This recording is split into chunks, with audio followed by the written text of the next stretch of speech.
Hello there, my name is Ida Andersen, and this is this week's edition of the Drawing TV. Today we are going to talk a little bit about taking ownership of your own drawing process, of your own drawing time. You see, over the years, as I've told you before, I've been teaching almost 2,000 people to draw. That's kind of crazy, right? But it's true.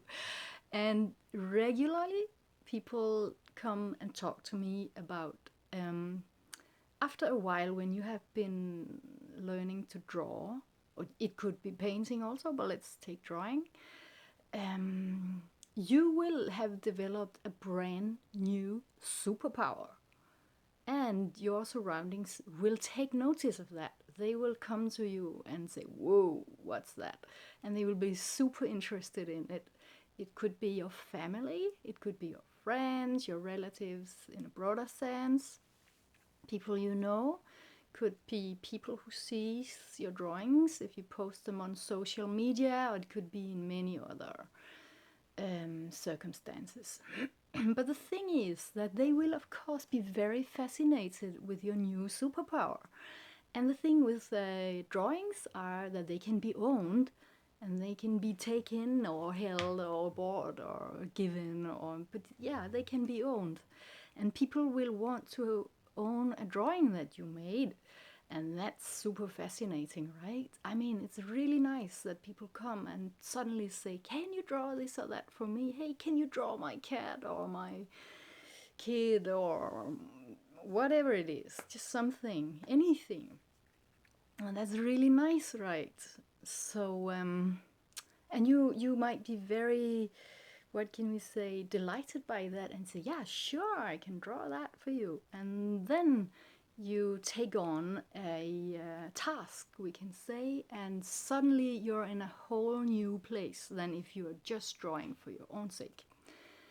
And maybe it's a motif when you suddenly you sit with it and you have this task suddenly, this drawing task that someone else gave you. You might suddenly find out that, oh, this is different from what I usually do. This is not something I'm interested in. Maybe you don't even find the motif or whatever it is interesting or motivating or inspiring, but you only find out that after you've taken on the task.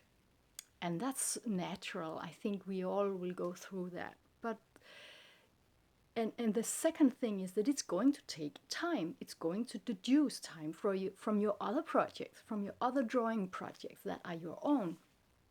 And it's also there will suddenly be a whole new level of meeting expectations. So what if they don't like the drawing after you've done it? Maybe they have seen in their mind how they thought the drawing would be, and so on and so on and so on. So there are both the time aspect, the motivation aspect, and the expectation aspect from your the person who has given you the assignment or task. So it's a whole different thing than just coming up with your own things and your own drawing practice. It's a whole different thing. So you might have come to that point where this happens, and you might be super flattered.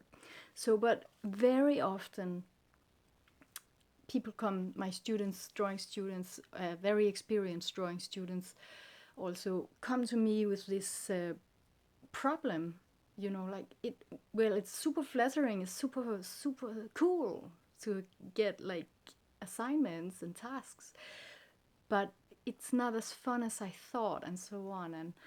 But I think you should really, what I want to say in this video is that, sure, your surroundings will take notice of your new superpower. So, but really, please remember, it's your superpower. It's your creative time. It's your space. It's your artistic expression, and you should be in charge. So if someone comes and asks you to do a drawing of this or that, it could be for free, or it could be for money. Sometimes maybe it's even better just to give people a drawing for free. unless you really want to take on a professional career. That's a whole different subject. That's not what we do. That's not what we are talking about here. We are talking about in the context of drawing in your free time, in your own personal space time. So you should really ask yourself, is this something I want to do? Would I think it's fun? Do I have the time for it? Do I want to give the drawing away? Do you think, have you been like balancing the expectations with the people, with the person who wants you to do a drawing, and so on and so on? So if you feel like taking on a drawing task, go ahead and do it and try it out. But really remember, in the long run, that it's your drawing time, it's your artistic expression, and you have all the right to say, no, I can't do that. Sure, I can draw, but I draw my own stuff. If you want a drawing from me, maybe you can get a drawing of my own stuff, what I would draw anyway. But I'm not going to take on this and that task because it's outside of my range of motifs or interests or whatever. So I just want to say to you in this video, it's super important to be conscious about this, because you will be asked to do drawings, and it's super fun to be asked. But still, you should know that you have all the right to pick and choose what you want to do. So if you don't want to do it, you don't have any obligation to do it just because you can draw. You have the obligation to draw what you want to draw. You are in charge. Draw what you think is fun or cool or motivating or inspiring or challenging to draw in your own right, in your own sense. And take on tasks if you feel like, taking up the challenge. Test it out, see how it goes, but really remember, in the long run, you are in charge. You decide. Your creativity is yours. Your creative time is your own. So that's just a thing that has been brought up, that I've been discussing with people over and over again. And the point is, the message is that, remember, you decide if you say yes or no to what can we say?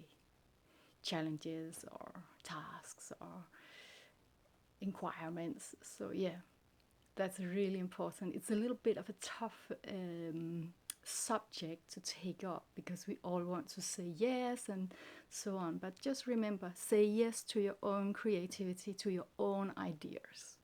That was all for today. My name is Ida Andersen Lang, as you know, and I'll see you in the next Drawing TV. Have a nice day.